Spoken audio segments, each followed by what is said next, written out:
You know that classic image of someone with super puffy, swollen cheeks? Well, that's mumps. It's a contagious viral infection, and while it's much rarer these days, it definitely still pops up. So let's break down exactly what it is and why it's still something we need to talk about. So here's our game plan to really get a handle on mumps. First, we'll nail down what the virus actually is. Then we'll see how it jumps from person to person. We'll look at the symptoms and, the not-so-great risks. After that, we'll cover how it's managed, and we'll wrap up with the most important part, how we can prevent it in the first place. All right, let's start with the basics. On a fundamental level, what exactly are we dealing with when we talk about the mumps virus? Okay, so at its core, mumps is what we call an acute viral infection, meaning it comes on pretty suddenly. The troublemaker here is the mumps virus itself, which is part of a virus family that also includes measles, so kind of like a cousin.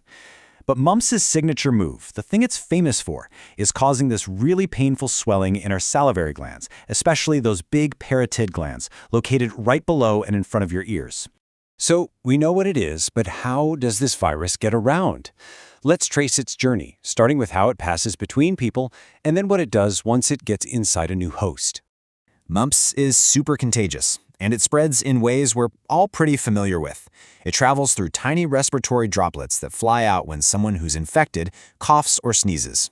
You can also get it from direct contact with their saliva, or even by sharing stuff like cups or forks. The bottom line, it's all about close contact. So, the virus is in. Now what? Well, it doesn't just hang out where it landed. It gets to work, making copies of itself, and then it launches into the bloodstream.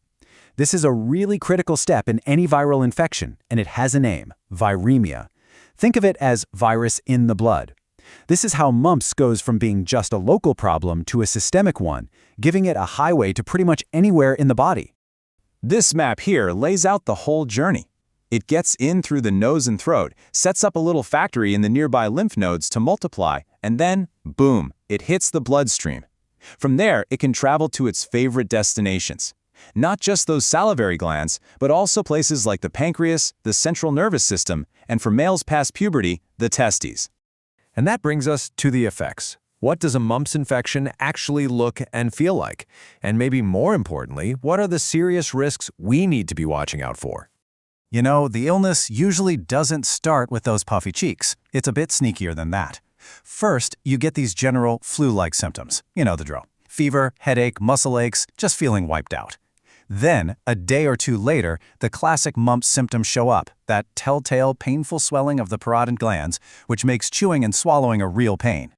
Now, most people get through mumps just fine, but it can lead to some serious complications, especially in adults.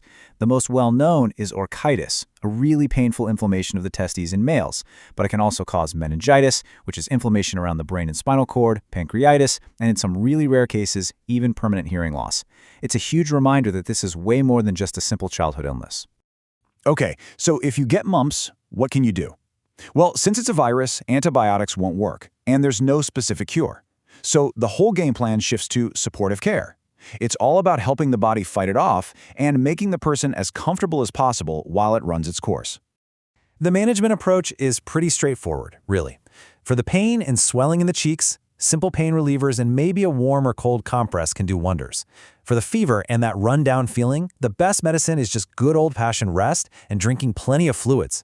The goal is just to manage the symptoms and let your immune system do the heavy lifting. So, we've covered what mumps is, how it moves around, and how to deal with it. But now, we're going to get to the most important topic of all. How do we stop it from ever happening in the first place? So, what's our defense against a virus this contagious? What is the single best tool we have in our arsenal to prevent it?